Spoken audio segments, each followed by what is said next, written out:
بسم اللہ الرحمن الرحیم۔ السلام علیکم ورحمۃ اللہ وبرکاتہ۔ دوستو، ایک دفعہ امام احمد بن حنبل نے سنا کہ ان کے شاگردوں میں سے ایک شاگرد ساری رات اپنی عبادت میں گزار دیتا ہے اور پورا قرآن مجید اپنے قیام میں پڑھ لیتا ہے۔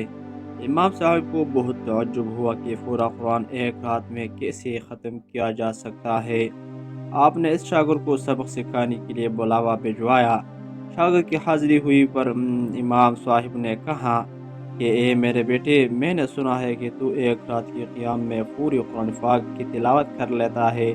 شاگرد نے کہا، جی بالکل ایسا ہی ہے، اور میں اللہ تبارک و تعالیٰ سے دعا گو ہوں کہ وہ میری سعی کو قبول فرمائے۔ امام صاحب نے اپنے شاگرد سے کہا کہ میرے بیٹے، اگر آج رات کو بھی تو قیام کرے تو قرآن پاک کو ایسے پڑھنا جیسے تو مجھے سنا رہا ہے۔ شاگرد نے کہا، حاضر میرے استاد محترم، میں نے سن لیا اور اطاعت گزار رہوں گا۔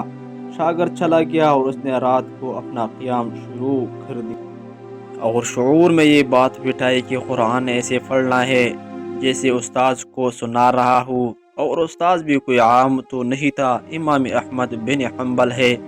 اس نے تلاوت کو خوبصورت بنایا اور مکمل اصولوں کے ساتھ پڑھنا شروع کیا۔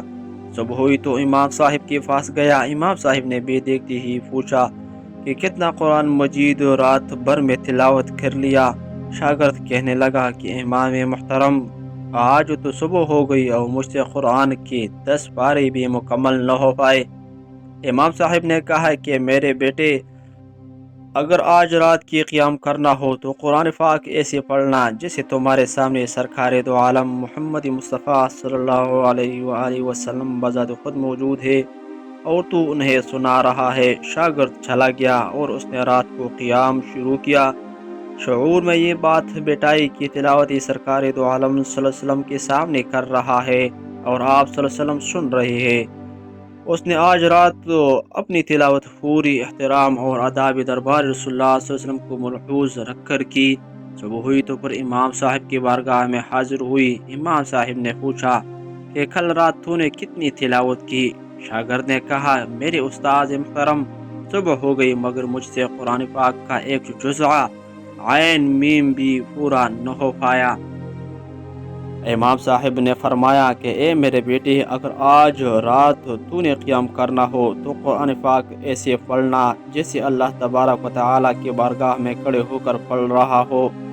شاگرد چلا گیا اور رات کو اس نے اپنی شعور میں یہ بات بٹھا دی کہ قرآن پاک ایسے پڑھ رہا ہو جیسے اللہ سبحانہ و تعالیٰ کی بارگاہ میں حاضر ہو کر پڑھ رہا ہو۔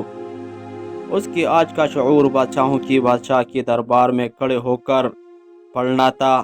تلاوت تو اس نے اچھی طریقے سے شروع کی مگر ہیبت و خشیت سے رو رو کر برا حال ہو گیا۔ صبح کو امام صاحب کی خدمت میں حاضر ہوا تو آپ نے پوچھا کہ کل رات تو نے کتنا قرآن پاک پڑھا تھا؟ تو شاگرد نے کہا کہ اے امام، فجر ہو گئی مگر مجھ سے ایک سورۃ فاتحہ بھی نہیں پڑھا جا سکا۔ سبحان اللہ۔ تو امید کرتے ہیں کہ آج کی ہماری یہ بات تمہاری سمجھ میں آ ہی گئی ہوں گی۔ اللہ تبارک و تعالیٰ سے دعا گو ہوں کہ اللہ تعالیٰ ہمارے سجدے اور ہمارے تلاوتیں قبول فرمائے۔ آمین ثم آمین۔